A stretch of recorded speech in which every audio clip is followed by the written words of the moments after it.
Estábamos muy interesados en lo que dice el Señor Jesús.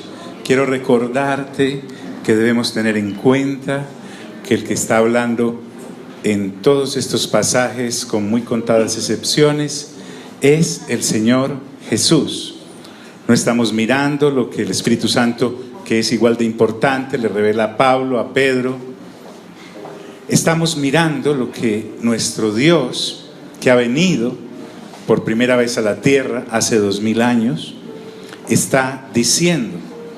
Y estaba aclarándole a su pueblo judío que todo aquel que ve al Hijo y cree en Él, el Señor trae un ofrecimiento que no lo trae ninguna otra religión.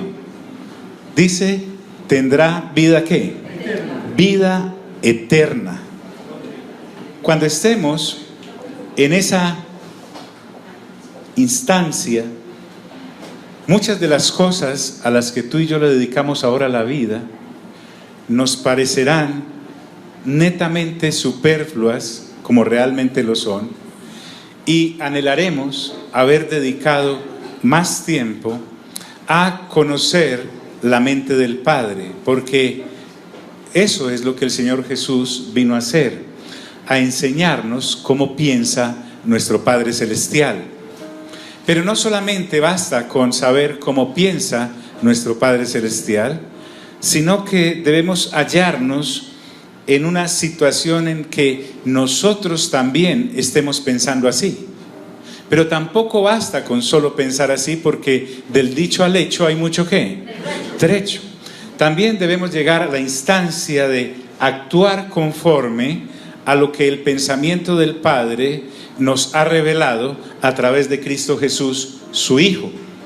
Entonces, el Señor Jesús está diciendo que tendremos vida eterna. Diga eso conmigo, vida eterna. Estamos hablando de la instancia más allá de la muerte biológica, a la que todo ser humano llega. Y Él se abroga el derecho a resucitarnos. Y yo le resucitaré en el día postrero. El mismo Señor Jesús, que a propósito ya resucitó de entre los muertos. Aquí lo que estamos viendo es el escenario en el Evangelio de Juan de lo que nuestro buen Señor Jesús hizo la primera vez que vino acá a pisar la faz de la tierra. Y Él ahora, de entrada, 6 capítulos solo han pasado del Evangelio de Juan, y ya nos está diciendo qué hará en su segunda venida. La persona promedio en este caminar, con poca dedicación, alcanza a entender y a comprender que el Señor Jesús vino la primera vez, y tiene el recuerdo histórico y religioso de lo que ocurrió hace 2000 años. Todos sabemos la historia, hasta los ateos saben la historia que se cuenta entre los que creemos, de que el Señor Jesús hace 2000 años, siendo Dios, se hace hombre, y en el vientre de María es colocado, siendo ella virgen por el Espíritu Santo, un cuerpo para que Él habite, que nace, que crece, que es muerto en la cruz del Calvario. Luego de que es muerto en la cruz del Calvario, lo bajan de esa cruz, llega a una sepultura, y al tercer día Él, ¿qué hizo? Resucitó de entre los muertos.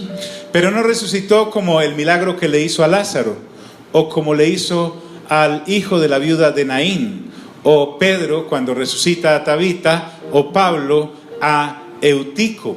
No, esa resurrección de estas personas que acabo de mencionar fue para volver a esta misma vida, y estos seres humanos que resucitaron a raíz de esos milagros volvieron a morir, porque esa resurrección no era para vida eterna, era para manifestar milagros, como vamos a ver unos capítulos después en este mismo evangelio con Lázaro.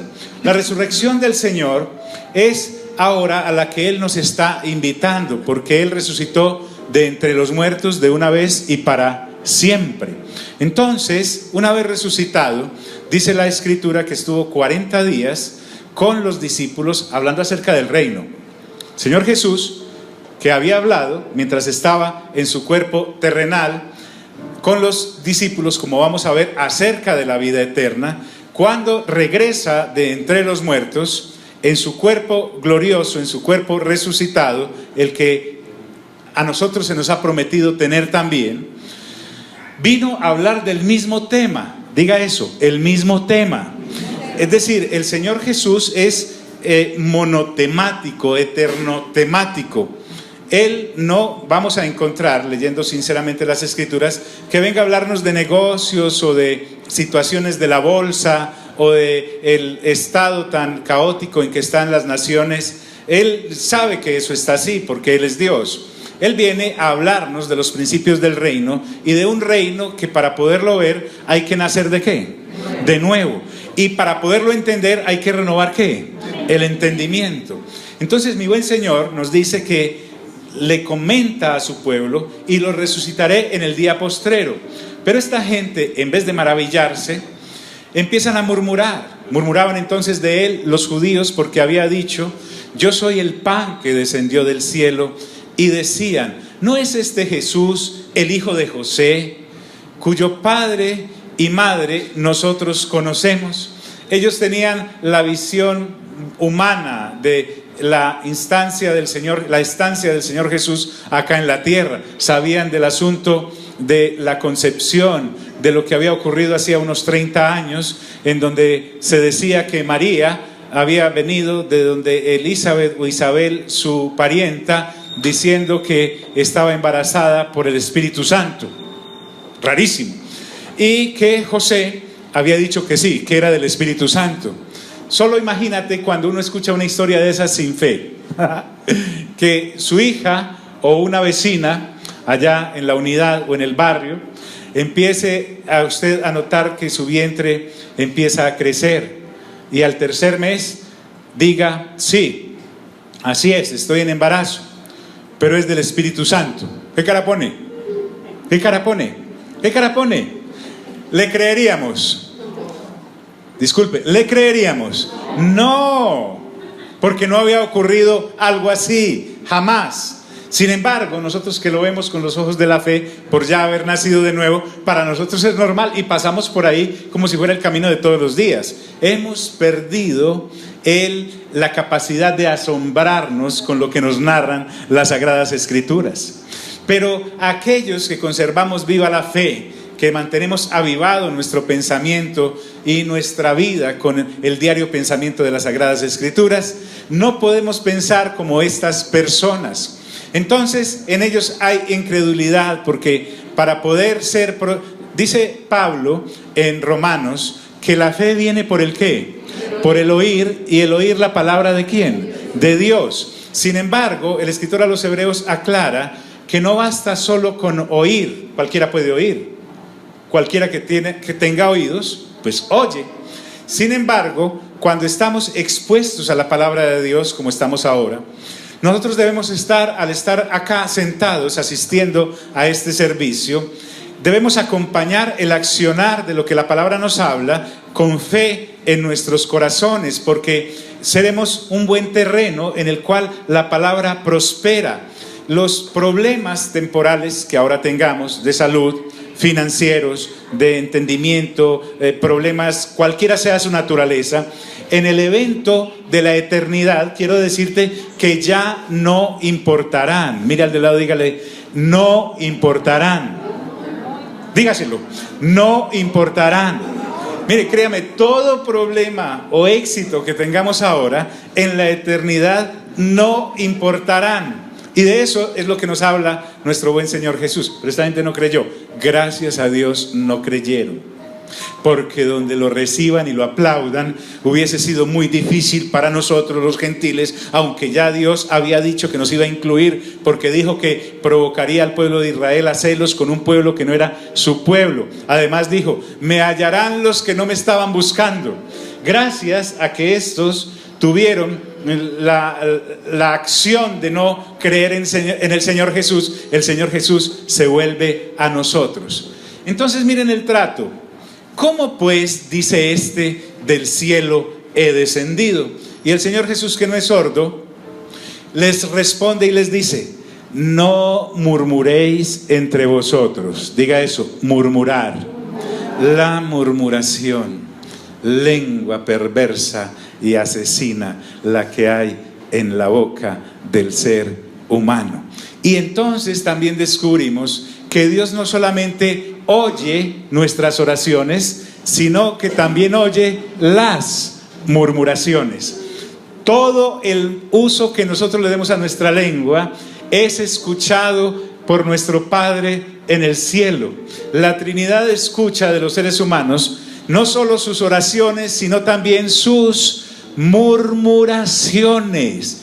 Por un oído escucha oraciones y por el otro escucha ¿qué? Murmuraciones. Y ojo, ambas las contesta.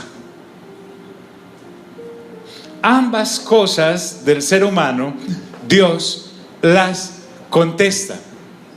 Y hace referencia constantemente la Escritura a la forma en cómo murmuraron los del pueblo de Israel, cuando en Números 14, 15 y 16 y tal vez 17 nos narra los eventos del pueblo cuando está cruzando el desierto.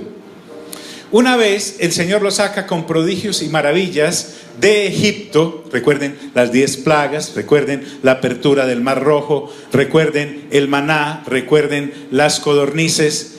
Ellos empiezan a murmurar y empiezan a hablar de una manera grotesca, porque dudar de Dios es un crimen. Dudar de Dios es un acto criminal, el peor de los actos criminales que el ser humano puede cometer es dudar de Dios. Y estando en el desierto, después de todas esas maravillas, empiezan a decir: que Dios ni que 8 cuartos nos trajo a este desierto para morir. A Moisés les da la orden de mandar a explorar la tierra y envía una delegación de espías, 1 por cada tribu, principales ellos. 10 de esos espías llegaron diciendo: no, la tierra sí es muy buena, hay casas muy bonitas, los cultivos son lindos, pero hay arenas movedizas que se tragan a los hombres, y además hay gigantes. Al lado de ellos parecíamos nosotros como gusanos.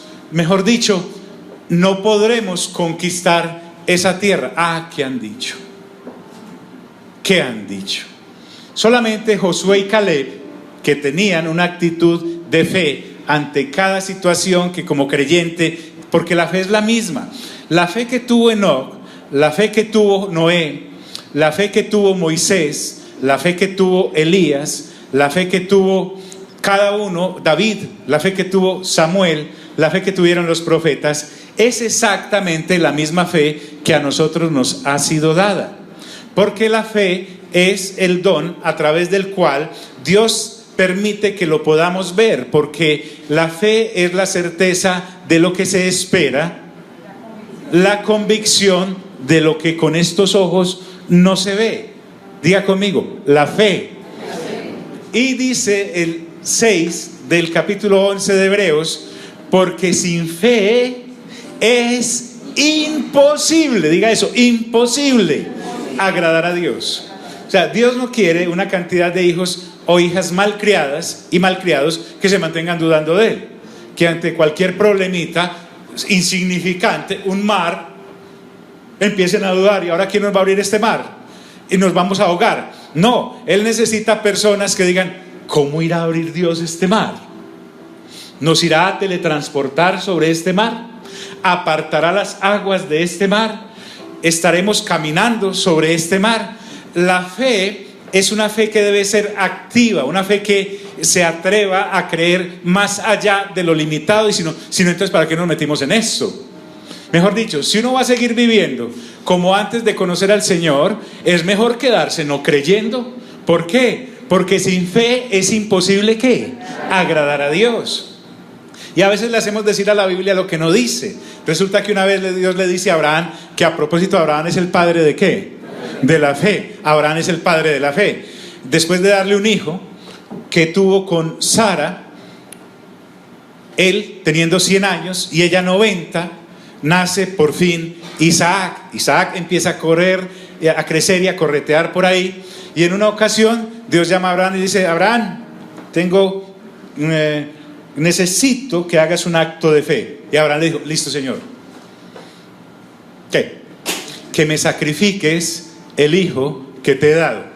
Abraham no se puso a dudar, lea bien la escritura. Otra cosa es que nosotros le hacemos decir y hacemos pensar a Abraham como si fuéramos nosotros. Y entonces empezamos a lloriquear por dentro y haciéndole decir a Abraham, ¿qué sentiría Abraham después de haber criado al muchacho, invertirle tanta plata al muchacho, haberle dado estudio al muchacho?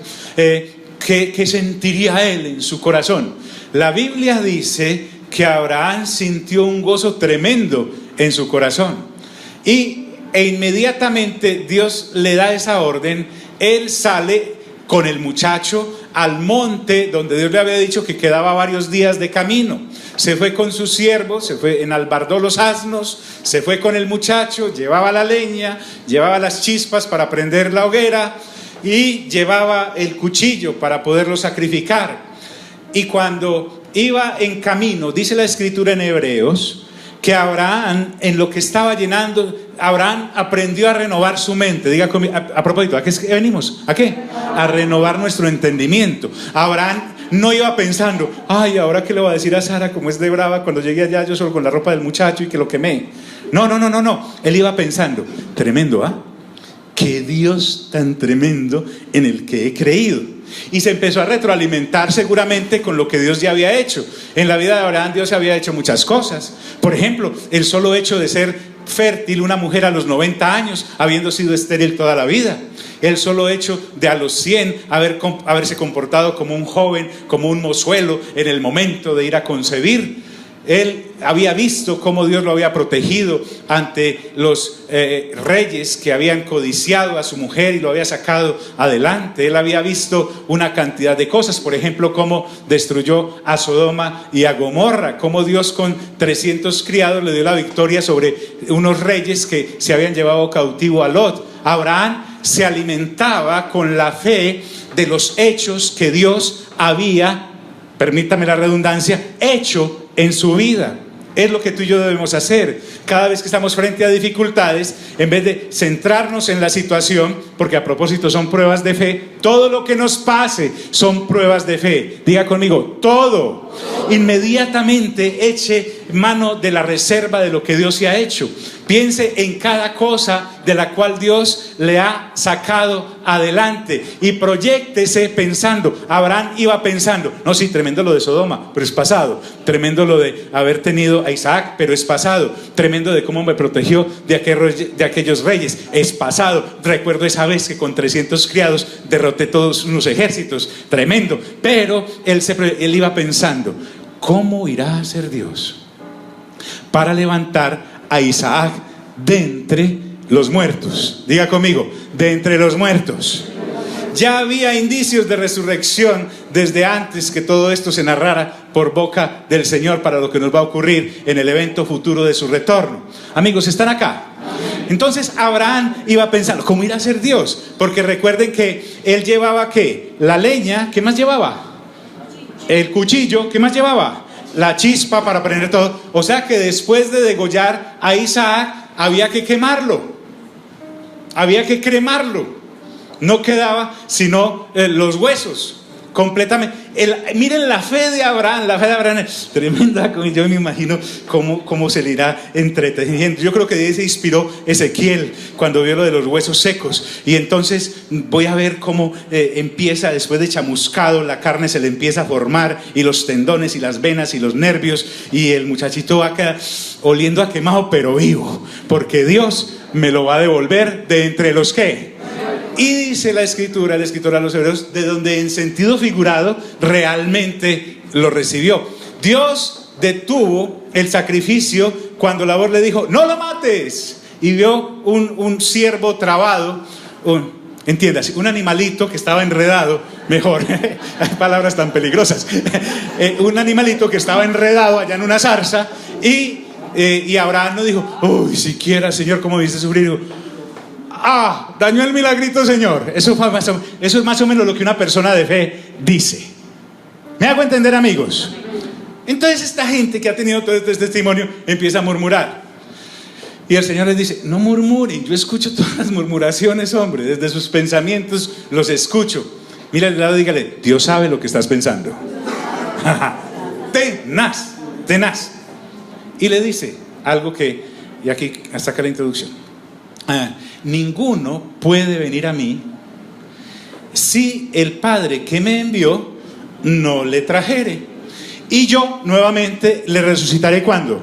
En el día postrero. En mi segunda venida voy a resucitar a todo aquel y aquella que en mí haya creído de entre los muertos. Ya Pablo nos explicó en el capítulo 15 de Corintios que nos va a dar un cuerpo completamente nuevo, con diseño de eternidad. Tendrá unas características exactamente diseñadas para pasar la eternidad con Dios. Ese cuerpo nos servirá eternamente y para siempre. El Señor entonces nos está diciendo que hay una vida después de la muerte. El 2:5 de Hebreos dice: porque estamos hablando acerca del mundo venidero en el cual Cristo será el jefe de ese mundo y donde nosotros, los que hemos creído, estaremos eternamente con Él. ¿Están aquí, amigos? Escuche lo que estamos hablando. Va más allá de cualquier oferta que a ti te hayan hecho.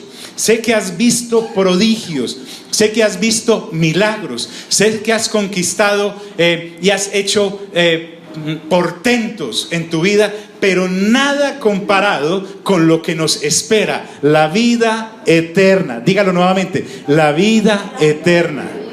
Ahora, el Señor, entendiendo que somos una cantidad de personitas con una mente limitada, nos dejó todo escrito. Y en Isaías 54, Él le cita a su pueblo lo que está escrito. Diga esto conmigo: escrito está. Paréntesis. Cuando desde hace 5 años te estoy suplicando el favor de que Dios, como congregación local, nos envió a cada uno de nosotros a ser leales con la lectura juiciosa de su palabra, por lo menos con el Nuevo Testamento. Si tú y yo leemos 9 capítulos diarios de el Nuevo Testamento, en un mes habremos leído el Nuevo Testamento. Y el siguiente mes vuelves a hacer la misma tarea. En un año habrás leído ¿cuántas veces el Nuevo Testamento? 12 veces. Porque si el Señor Jesús le está dando esta importancia a las Sagradas Escrituras, ¿quiénes somos nosotros para no dárselas? Dice el Señor Jesús: escrito está, ¿en dónde? En los profetas. Allí en Isaías 54 y aún en Jeremías 31, el Señor me está anunciando que hay un pacto diferente. Nosotros hemos recibido a través de esta lectura juiciosa que hemos hecho de la palabra. Ahora, si no lo has hecho, yo te animo a que empieces. Si no lo has hecho, te animo a que empieces hoy. Mañana te levantas. Mateo, capítulo 1, la genealogía. Capítulo 2, lo de los reyes. Capítulo 3, pues los reyes de allá. Capítulo 3, y llegas al 9, has pasado por el Sermón del Monte. En el 9 empiezas a ver señales, prodigios y milagros juntamente con el 8. Y ya tienes en tu haber, te has enriquecido con 9 capítulos de las Sagradas Escrituras. Y tú me dirás: John, pero los leí y no los entendí. ¿Y quién le dijo que uno entiende a la primera? Si uno necesita relacionarse imagínese usted que es casado y casada, ¿sí? Que lleva por lo menos 3 décadas con su esposa y usted todavía no la entiende bien. Y viceversa, usted todavía no entiende bien a su marido. A veces le sale con unas paradas bien raras a su marido. Usted dice: ¿pero quién es este? Y lleva viviendo con esta persona años. Ahora dime tú, para uno entender con la primera lectura, en el primer mes entender el Nuevo Testamento, por lo menos uno ya sabe que hay ahí. Y en el segundo mes vas a entender más. Y en el tercero ya puede el Señor hablar contigo y decirte: fulanita, fulanito, escrito está. Y entonces uno no tiene que decir: espere, Señor, yo busco la concordancia. No, escrito está, y cita Isaías y cita Jeremías diciendo: y serán todos enseñados ¿por quién? Por Dios. Este contexto en el cual el Señor Jesús está hablando es que en el antiguo pacto, diga eso conmigo, antiguo pacto. El antiguo pacto es la ley que Dios le dio a Moisés. Se la dio en un monte a través de ángeles, el decálogo aquel. Además se rodeó de otra serie de mandamientos. Esa ley tenía una característica y era que tenía que ser enseñada. Había un sumo sacerdote que le leía la palabra al pueblo. Tenía otros sacerdotes levitas que de vez en cuando le ayudaban, como hizo Esdras cuando estaban reconstruyendo el templo en época de, no me acuerdo de ese rey, Zorobabel tal vez se llamaba. Y Esdras coloca 6 levitas a mano izquierda y 6 levitas a mano derecha y le dice que le lean la ley al pueblo. Se la tenían que enseñar, diga conmigo, enseñar. Como era una ley dada por criaturas, Dios la envió por las criaturas llamadas ángeles para unas criaturas llamadas seres humanos. Estas criaturas llamadas seres humanos tenían que enseñársela, como cuando uno va al colegio y le enseñan todas las materias. Pero con esta ley nueva, diga conmigo, nuevo pacto, resulta que ya no es así. Resulta que serán todos enseñados directamente ¿por quién? No necesita uno intermediarios. Nosotros hemos caído en la trampa de que los que enseñamos la palabra son estos que nos paramos acá. Y entonces damos a entender como que los que estamos acá sentados somos una masa bruta. Mire al de lado, dígale, masa. ¿Sí? Y aquí hay una cantidad de gente iluminada, apóstoles, profetas, evangelistas, pastores y maestros que no, se la saben toda y si ellos no nos dicen, no sabemos y nos estancamos ahí. Eso es del antiguo pacto. Ahora resulta que la Biblia dice en las cartas del apóstol Juan, recuerden que Juan tiene primera, segunda y tercera, y en una de las cartas dicen: la unción del Santo, es decir, el Espíritu Santo que está en vosotros, les enseñará todas las cosas y usted ya no tendrá necesidad de que nadie le enseñe. Eso es lo que está diciendo el Señor acá. Y serán todos enseñados ¿por quién? Por Dios. Para yo antes saber algo de Dios, tenía que, inclusive si era gentil, convertirme al judaísmo. Me tenían que circuncidar. Imagínate uno ya viejo circuncidándose, ¿cómo dolerá eso? Sin embargo, eran tantas las ganas de saber de Dios que la gente pasaba por todo ese proceso y tenía que ir a las sinagogas para que les enseñaran vez tras vez, vez tras vez, vez tras vez, vez tras vez. Y ahora el Señor Jesús me dice: no, promoción eterna y para siempre. De aquí en adelante, Dios, por el Espíritu Santo, enseñará a cada uno las cosas que debe saber. Y le voy a demostrar que Dios sí le enseña. John, pero es que yo no me he leído los 9 capítulos diarios. Escuche lo que le voy a decir, pero no aproveche. Diga conmigo, no me voy a aprovechar. Usted ni necesidad tendría de leer la Biblia para ser enseñado por Dios. Porque si tuviera una relación real, viva, de comunión con Dios, el mismo Espíritu Santo le enseñaría. Pero hay que sacarle tiempo a la relación con el Espíritu Santo. Sin embargo, tenemos la gabela tremenda de saber cómo Dios piensa, porque por algo dejó que se escribiera el Nuevo Testamento. Y leerlo y oírlo no es gravoso. Es como comer pan del cielo. Enseguida lo vamos a mirar. Realmente cuando uno nace de nuevo, diga conmigo, nace de nuevo, anhela después de nacer ¿qué? Comer. Recuerde cuando, no, usted no se acuerda de eso, pero cuando usted nació, lo sacaron del vientre de su madre, cortaron el cordón que era el que lo alimentaba, después de la palmada del médico, ¿sí? Lo primero que el niño hace es llorar instintivamente busca el pecho de su madre para alimentarse de su leche, de la leche de la mamá, no de la leche del vecino, de la vecina, de la del tarro, porque esa es la leche que a él no le hace daño. Igualmente, cuando nacemos de nuevo, si realmente nacemos de nuevo, nos empieza un hambre por la palabra de Dios.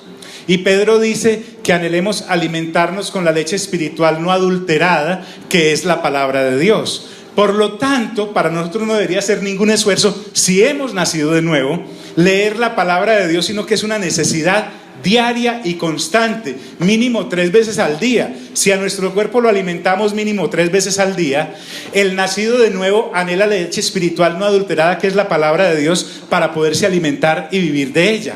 la vida derrotada que algunos tenemos, la vida mediocre que algunos llevamos, la vida religiosa que algunos transitamos, que consiste solo en pararme en un servicio, en nuestro caso martes y jueves, martes y viernes, algunos solo los viernes y por ahí cada 3 meses, no es acorde con haber nacido de nuevo. No es acorde con haber nacido de nuevo. Porque el Señor me dice que seré enseñado directamente ¿por quién? Por Dios. Recuerden que aquí nos estamos desatrasando. Entonces vuelvo y les digo, empiece. Si usted todavía no ha empezado, empiece. Y va a descubrir quién es usted y quién es Dios después de su nuevo nacimiento.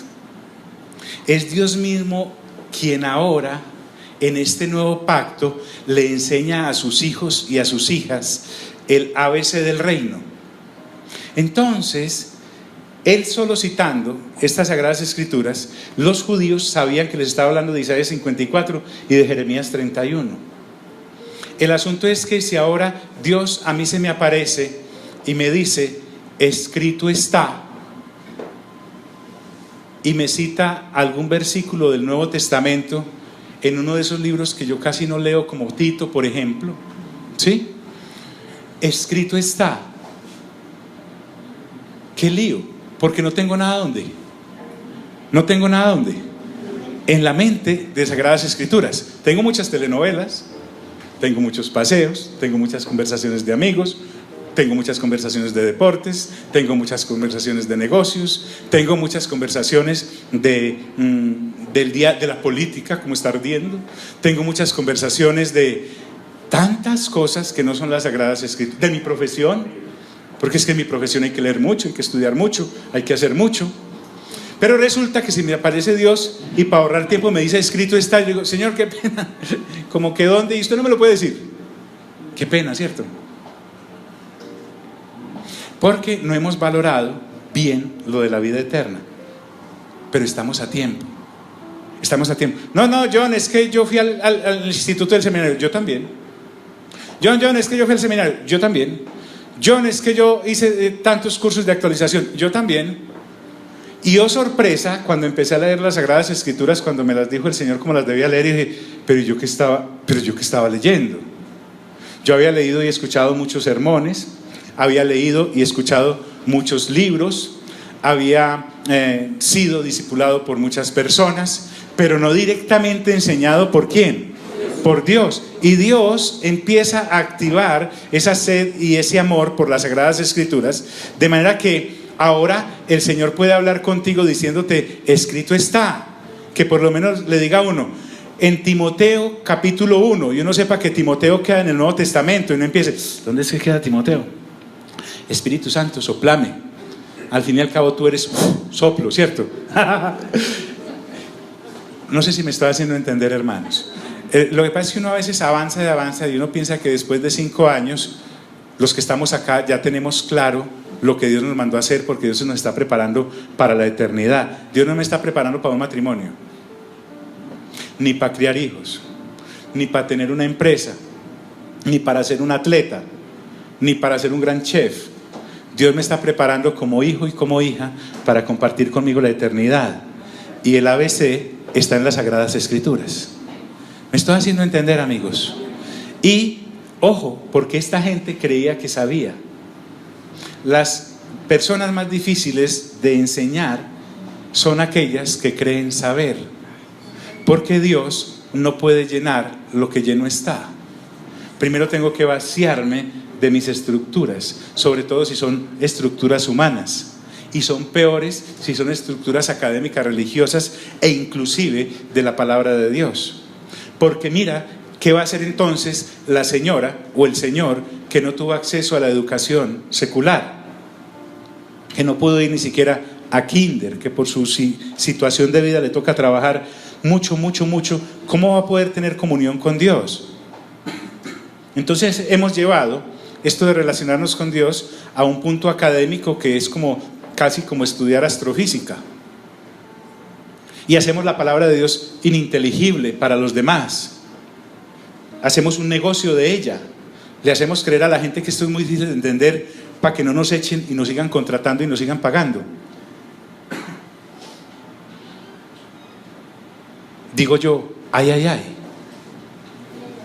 muy terrible. Y entonces alejamos a la gente de Dios. Y resulta que no es así. Mi Señor Jesús, que es el dueño del letrero, dice: y les enseñaré a cada uno las cosas. Y continúa: así que todo aquel que oyó al Padre, dicen las Sagradas Escrituras. Sí tengo. Gracias, mi tocayo. Gracias. Así que todo aquel que oyó al Padre. Amigos, miren, si cogemos, grabes esta dirección. Juan 6:45. Porque miren lo que está diciendo el Señor Jesús. Así que todo aquel que ¿qué? Que oyó ¿a quién? Al Padre, escuche, o sea, que oye su voz, y aprendió ¿de quién? De Él, viene ¿a quién? A mí. Necesito tener comunión con el Padre para poder entender la persona llamada el Señor Jesús, que también es Dios. Entonces, mire por ejemplo lo que ocurre. Hay un hombre llamado Nicodemo. Diga conmigo, Nicodemo. No, ese no hablemos más de ese. Hablemos de otro. Hablemos de otro con un nombre bien bonito. Cornelio. Diga conmigo, Cornelio. Cornelio era un centurión, un gentil del Imperio Romano. El tipo sabía algo de religión, conocía de cerca a los judíos, era buen amigo de ellos, y todos los días él oraba. No sé qué oraba, pero él oraba todos los santos días, sacaba un tiempo. ¿Quién más ocupado que un centurión? Tenía mínimo 5,000 personas a su mando. Si uno a veces administrando una casa con 2 hijos se enreda para hacer un sancocho, ahora imagínense para dirigir 5,000, todos gladiadores, de esos ninjas romanos. Y él sacaba tiempo para orar, y ore, y Dios desde su trono siempre lo veía, siempre, a Cornelio. Hora puntual, siempre. Salía Dios al tercer cielo a mirar por el balcón buscando a Cornelio. Tengo una cita con Cornelio. Y él que le ora: Señor, unas cosas ahí que él todavía ni entiende, pero me agrada el tipo. Ángel 758, me hace el favor y baja donde él. Y el ángel llega. Estoy en Hechos capítulo 10. Y el ángel llega ahí, Cornelio lo ve y queda súper sorprendido. Y el ángel, mire lo que le dice: Cornelio, Dios le manda a decir que ha escuchado sus oraciones y sus ofrendas. Imagínate, Dios además escucha todo eso. O sea que por un oído escucha murmuraciones, por otro oraciones. No sé por dónde escuchará las ofrendas, pero las oye, porque le dice a Cornelio: he oído tus oraciones y tus ofrendas. Así le dice. Y dice: bueno, Cornelio, vamos a hacer una cosa. Usted está como medio perdido, aunque está buscando de Dios. El Señor le manda a decir que mande por Pedro, que está en la casa de Simón el curtidor, y lo mande a traer, que él le va a explicar cómo es la vuelta, porque usted está muy enredado y el Padre no quiere que usted se pierda. ¿Me están siguiendo en ese pensamiento? Entonces, cuando el ángel se va, Cornelio, yo creo que pensó: pues si un ángel viene y me dice que mande por Pedro, si un ángel viene y me dice que mande, ¿quién no será Pedro? Entonces, como él está acostumbrado a esa parafernalia de rendirle culto a los hombres, él manda por Pedro. Pedro estaba en la casa de Simón y esa mañana se había dedicado a orar mientras le servían el almuerzo. Y estando en la azotea, vio que un lienzo descendía con toda clase de animales y la voz le decía: mata y qué, y come. 3 veces, porque recuerden que a Pedro había que decirle 3 veces las cosas. Desde que él negó al Señor 3 veces había que... Era tardo de oído.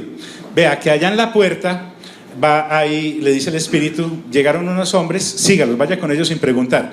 Cuando Pedro va acompañando, llega a la casa de Cornelio.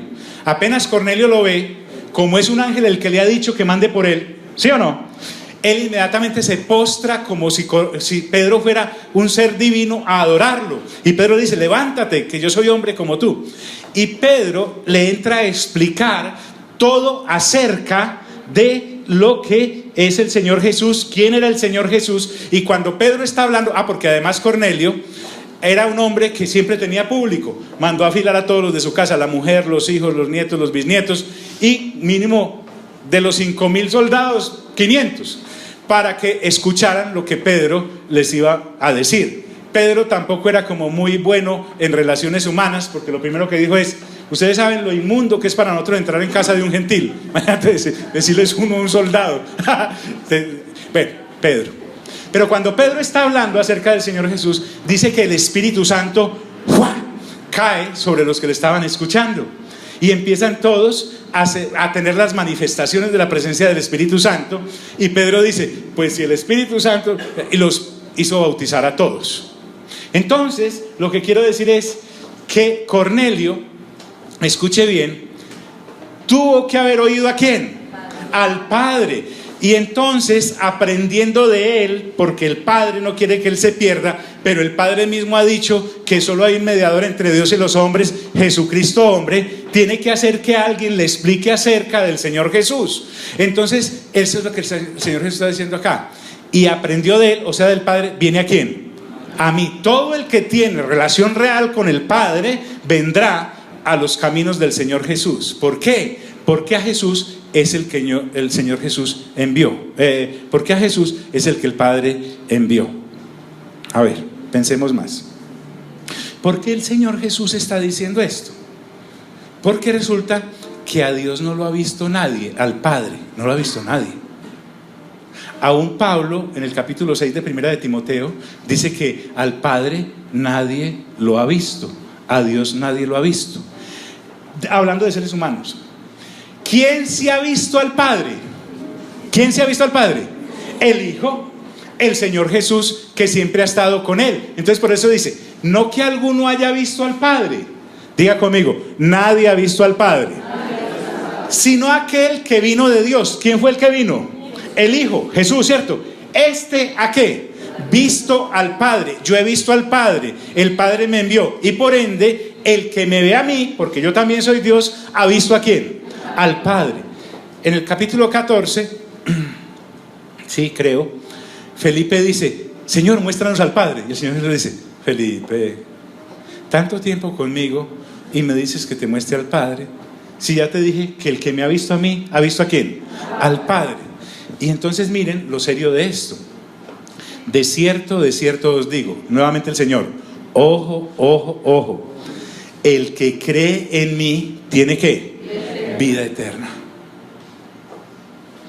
Entonces todos esos calificativos que nos da el roce social, que si estudiamos en tal colegio somos como de mejor clase o categoría, que si somos de tal apellido somos de tal clase o categoría, que si vivimos en tal barrio somos de tal clase o categoría, no sirven para valorarnos dentro de los caminos de Dios.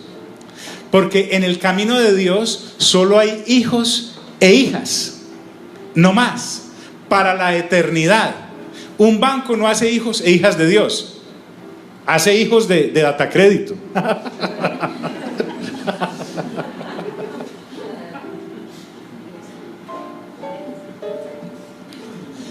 El diagnóstico de un médico tal vez te cambia de signo, pasas de Tauro a Cáncer tal vez, ¿cierto? Pero no más. Un colegio te hace hijo del... Soy del sagrado, no sé qué, soy de la tal parte, estudiado en tal otra. Con Dios no es así. Con Dios no es así. Eres hijo o eres hija. Si yo no empiezo a dimensionar las palabras y el peso que tiene cada palabra del Señor Jesús acá, yo voy a vivir todavía en ese sistema de complejos que la sociedad tiene. Es un sistema diseñado por Satanás, es un sistema caído, es un sistema que solo está diseñado para robarte, matarte y destruirte. Es un sistema lleno de mentiras, porque tal el padre, tal los hijos. Y dice la Escritura, lo vamos a ver más adelante, que Satanás no es que sea mentiroso, es que es el padre de la mentira. No es que sea asesino, es que fue el primer homicida, experto en mal, en destruir. Todas las personas por buenas que parezcan, si no han creído en Cristo Jesús, o por malas que se crean, si no han creído en Cristo Jesús, están bajo ese sistema. Pero entonces Dios viene a separarte de ese sistema, y eres, en medio de todo ese nauseabundo mundo caído, eres una luz de esperanza para que otros también en Él crean. Por eso el Señor Jesús dice: el que cree en mí tiene ¿qué? Vida eterna.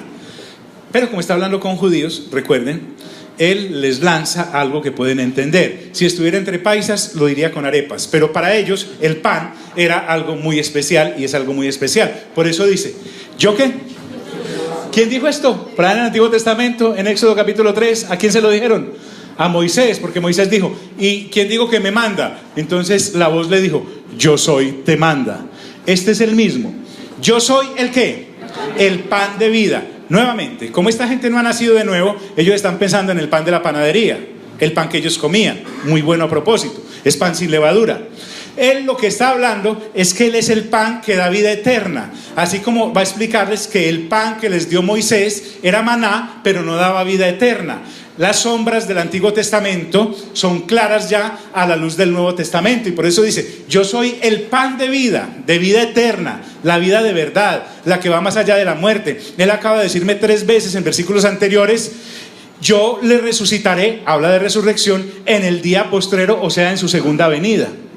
Entonces, para nosotros, temas como la segunda venida del Señor, el cuerpo nuevo que hemos de recibir, la nueva Jerusalén y sus medidas, el lago de fuego y azufre, los 144,000, el trono blanco, los 4 seres vivientes, los 7 espíritus que le hacen los mandados a Dios, los querubines, los serafines, todo lo que hay en Apocalipsis, para nosotros debe ser el tema, el pan diario de nosotros, es el que deberíamos hablar. Cuando tú y yo nos encontramos, deberíamos apartarnos un momentico y venir: vamos a leernos Habacuc, vamos a leernos Sofonías, vamos a leernos Abdías, vamos a leernos Miqueas, vamos a leernos Malaquías, vamos a leernos cualquiera de los libros de la palabra que nos van a incrementar el bagaje de lo que del escrito está. Diga conmigo: escrito está.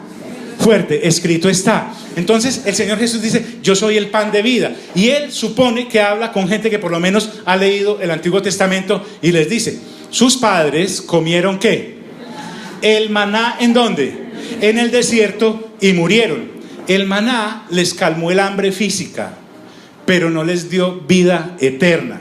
Recuerden que Él viene de alimentar 5,000 hombres, sin contar mujeres y niños. Pero estos oyentes, que gracias a Dios no creyeron en Él, llega y lo que le quisieron decir es: nos va a chicanear con haber alimentado 5,000 una vez. Si a nosotros Moisés nos alimentó 40 años a 1.800.000 diario, así que a nosotros no nos va a comprar con un mercado. Y el Señor Jesús: no, es que yo no vine a eso. Yo, a propósito, tal es vuestra ignorancia, que yo fui el que le dijo a Moisés que hiciera eso. O sea, yo fui el que también les di allá. Porque es que nuestro Señor Jesús es preexistente. Él no vino a existir cuando el vientre de María lo acogió. Él es el Dios hecho ¿qué? Carne, hecho hombre, hecho ser humano. Vuestros padres comieron el maná en el desierto, ¿y qué? Y murieron, y muertos están. A propósito, muertos están. El maná les calmó el hambre física, pero no les dio vida eterna. Pero ahora dice: señalándose Él, es el pan que desciende ¿de dónde? Del cielo, del tercer cielo. Yo soy el pan del Padre, no el pan de Moisés. Yo soy el pan del Padre, para que el que de Él come no se ¿qué? No se muera. Me está hablando de la vida eterna, porque también todos los que escucharon esto hace 2000 años, incluidos todos los apóstoles, excepto el Señor Jesús, están muertos esperando su segunda ¿qué? ¿Su segunda qué? Venida. Entonces, si me reciben a mí, que soy el pan en el cual deben creer, Él les está hablando en términos de plastilina a aquellos hebreos y judíos que entendían lo del maná. Vuelvo y les digo, si estuviera hablando con otros paisas, nos daría a entender lo de la arepa, algo así, con algo que fuera para nosotros significativo. Para que el que de Él come, ¿no qué? Dígalo. Dígame, ¿dónde más le ofrecen a usted eso? Yo se lo pregunto nomás. Nadie le puede ofrecer, solo Dios puede ofrecer esto. ¿Por qué cree que el sistema y el diablo quieren enredarle y robarle a usted el tiempo para que viva tan cansado, para que viva tan cansada, para que viva tan exhausta, que cada vez que usted llegue a la casa y dice, uy, ¿verdad que el pastor, dele 5 años que me lea nuevos capítulos, yo voy a empezar? Sí, tráquete. Y empieza Mateo capítulo 1, y lo primero que encuentra es una genealogía. en el número 10 ya se durmió. Físicamente usted no es capaz, no le da, porque está cansado, está completamente molido y molida por el trajín del día. El que le está patrocinando eso a usted es el diablo, porque no le interesa que usted conozca al Señor Jesús como es, y así no tendrá vida ¿qué? Eterna. Lo tiene luchando por el mercado, por la ropa, por el vestido, por todas esas cosas, por la marca, por todo lo que hay que hacer para que en el momento en que usted tenga que enfrentarse con la muerte biológica y no se pueda llevar nada, pase al otro lado en blanco y usted diga, rayos, ¿y dónde estoy? ¿Y dónde estoy? Y usted ve allá esa columna de fuego que arde con humo y azufre, y al otro lado ve a esa ciudad brillante de oro, y usted no está seguro, no está segura, ¿para qué le va? ¿Y dónde va a pedir? ¿Ayuda a otros municipios o qué? No puede. Por eso es que el enemigo quiere meterte ocupaciones y preocupaciones, para que no comas del pan que viene del cielo y te mueras para la eternidad. Y estando en ese momento vas a decir, le dediqué la vida a lo que no era, pero ya no hay reversa. El hombre rico, en la historia que está contando el Señor Jesús en el Evangelio de Lucas, le dice a Abraham, Abraham, deja que Lázaro pase y moje la punta de su dedo en agua porque tengo mucha sed. Y Abraham le dice, mijo, no pueden pasar de aquí a allá porque hay una gran cima, hay una profundidad tremenda entre ustedes y nosotros, de manera que los que quieran pasar de aquí a allá no pueden, y de allá para acá tampoco. Y él cae en cuenta y dice, en medio de su sed y de esa ardiente situación en la que está de tormento, dice, se acuerda de los hermanos, le dice, ay, Abraham, entonces hagamos una cosa, deje que Lázaro vaya a la casa de mis hermanos para que ellos no tengan que venir ¿a dónde? A este lugar también. Y Abraham le dice, mi hijo, no pueden tampoco, porque tienen a Moisés y a los profetas, tienen el escrito está, para que no tengan que ir allá y se puedan venir para acá. ¿Sí me hago entender? En el lago de fuego y azufre, en ese lugar de tormento del Hades donde está el rico, se clama para que nosotros prediquemos el evangelio, ya que estamos en esta parte de la tierra, que es el único lugar en donde se puede creer todavía. ¿Me hago entender la importancia de esto? ¿Me hago entender la importancia de esto? Entonces dice, para que el que de él coma no muera. Y entonces él les dice, el Señor se deshace en explicaciones, dice, yo soy el pan vivo que descendió ¿de dónde? Del cielo. El pan que Moisés les dio es un pan muerto. ¿Por qué? Porque es de harina, tenía cierto sabor espectacular como a miel, pero eso no da vida eterna. Les calmó el hambre física, pero no la eterna. La vida eterna está al alcance de la mano para todo aquel que en mí crea. Dios, la Biblia dice que uno de los nombres de Jesús es Emanuel, y Emanuel quiere decir Dios con nosotros. Es el pan de vida que da vida eterna, y el Señor Jesús no puede decir mentiras. John, pero es que a mí desde kinder un profesor que era ateo me rayó me rayó la mente, y me hizo creer que Dios no existía, que eso del tercer cielo es un cuento de hadas, que lo de Adán y Eva es una tontería. En estos días estaba allí en la oficina, y ahí me he hecho medianamente amigo de todos, hasta de los perritos. Entonces, una familia muy querida, empezamos a hablar y yo le solté lo de la vida eterna y todas las cosas y lo de Adán y todo, y alguien en mucho amor, pero en medio de su ignorancia, un señor ya grande, me dice, ¿y usted cree en esas bobadas? Y yo le dije, vea amigo, yo estoy en esto por loco, no por bobo. Bobo el que no cree. Yo sí se la devolví en reversa y de taquito, ¿cierto?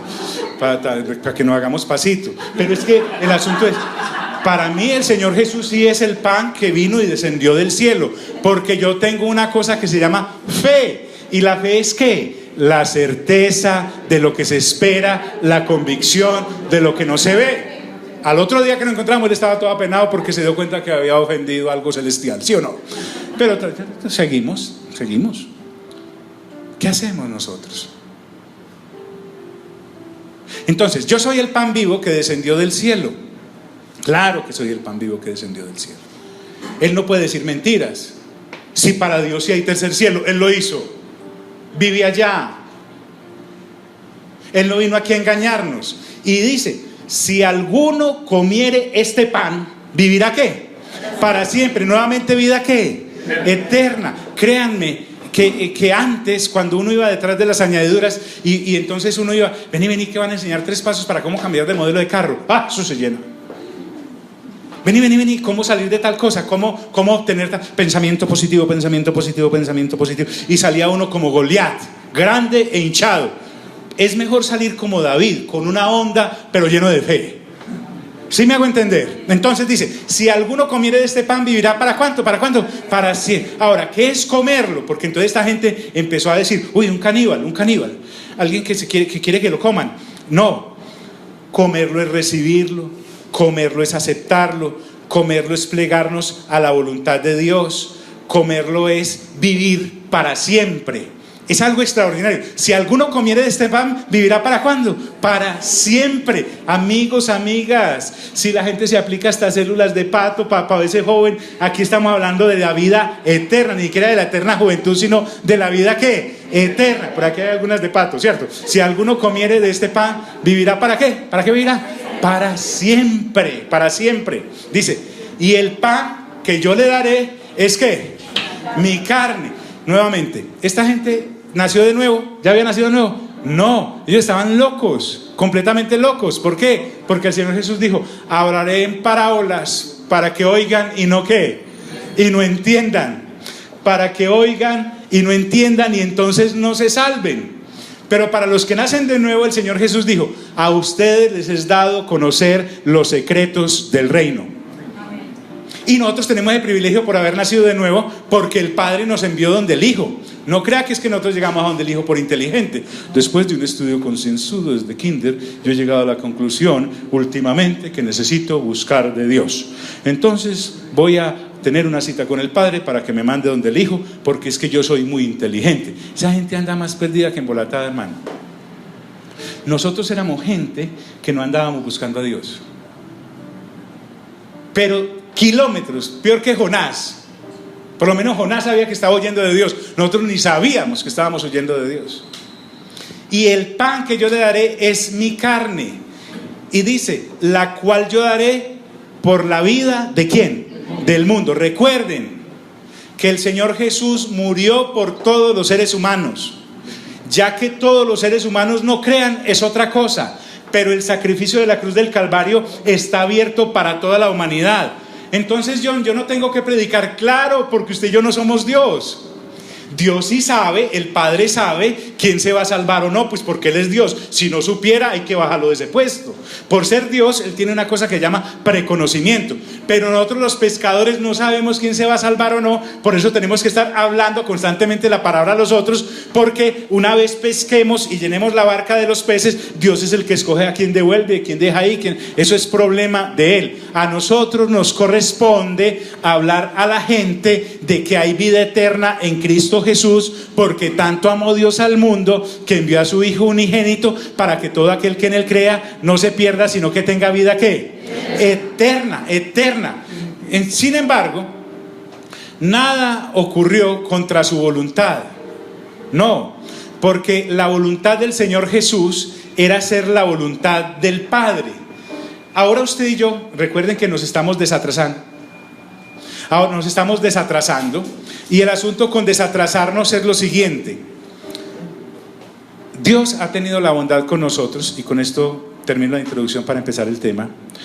Dios ha tenido la bondad con nosotros de que usted y yo desmenucemos versículo por versículo y palabra por palabra el Evangelio de Juan, para que nos desatrasemos de todo lo que tiene que ver y tenga índole con su primera venida, para que tengamos claro que Él vino y que ese sacrificio en la cruz está vigente para todo aquel que en Él crea, para que tenga vida eterna.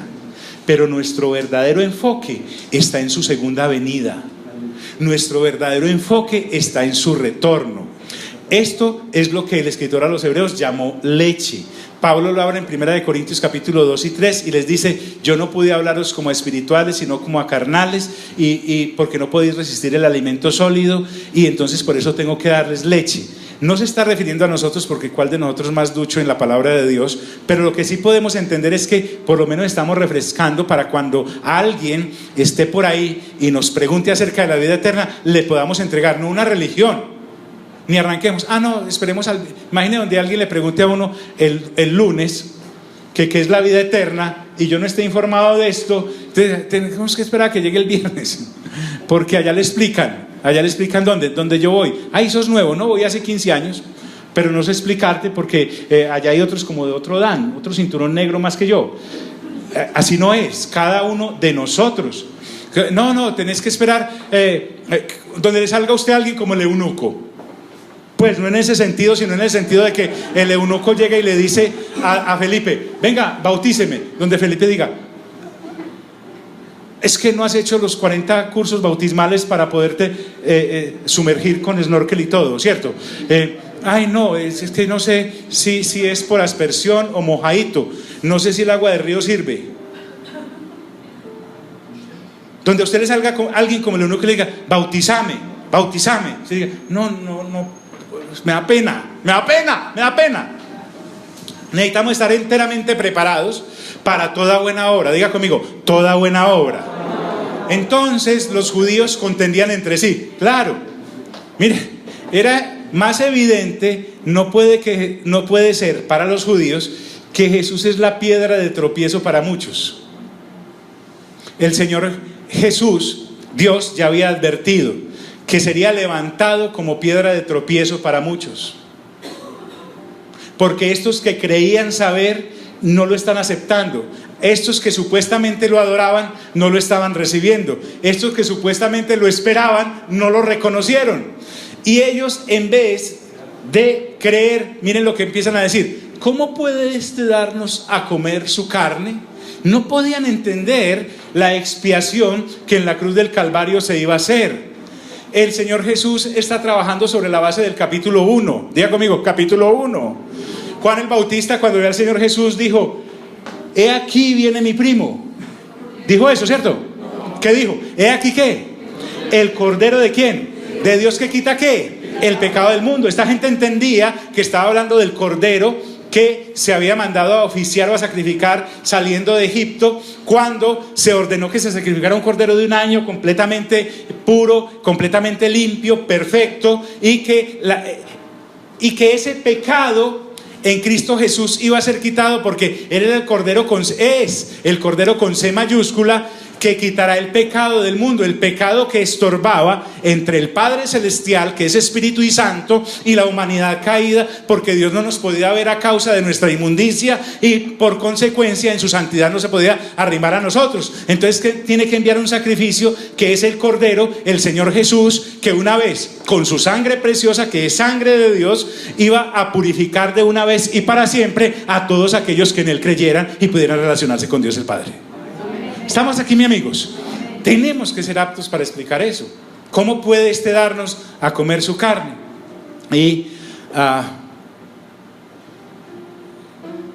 dejemos ahí porque no tenemos afán. Si usted tiene afán, léase todo el Evangelio en la casa ahorita. Son 9 capítulos. Si empieza aquí en el 6, llega al 15. Al 15, bien. Vamos a orar. Padre, te damos gracias por este tiempo en el que nos permites abrir tu palabra, ir sin afanes, paso a paso, porque todos aquí hemos venido a renovar nuestra mente, porque esto solo lo enseñas tú, Señor. Tú eres el pan que descendió del cielo, el que come tu carne y bebe tu sangre.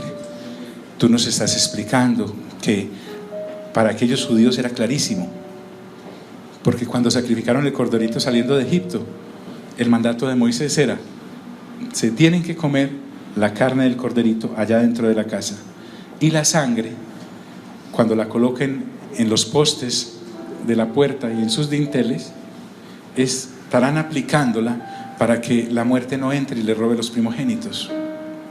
Igualmente ellos podían entender. Para nosotros puede sonar raro, pero ellos sí lo entendían. Ellos sabían que se tenían que comer toda la doctrina que el Señor Jesús les estaba dando. Y tenían que aceptar el próximo sacrificio en la cruz del Calvario, que iba a ser hasta derramar su gota de sangre, porque era el sacrificio acepto. Ellos sabían de sacrificios, ellos sabían de derramar sangre, ellos sabían de lo que el Señor Jesús les estaba hablando para hacer esta clase de pregunta tan pendeja: ¿cómo puede darnos a comer su carne? Pero eso nos enseña, Señor, que este no es del que sabe ni del que cree saber, sino del que tú tienes misericordia. Digan conmigo: Señor, gracias por tu palabra, porque yo sí me he comido tu carne y me he bebido tu sangre enterita, no quiero dejar nada, porque quiero vivir para siempre. Diga eso conmigo: vivir para siempre. Y quiero tener vida eterna para estar a tu lado para siempre. En el nombre de Cristo Jesús, amén, amén y amén. Dios nos bendiga.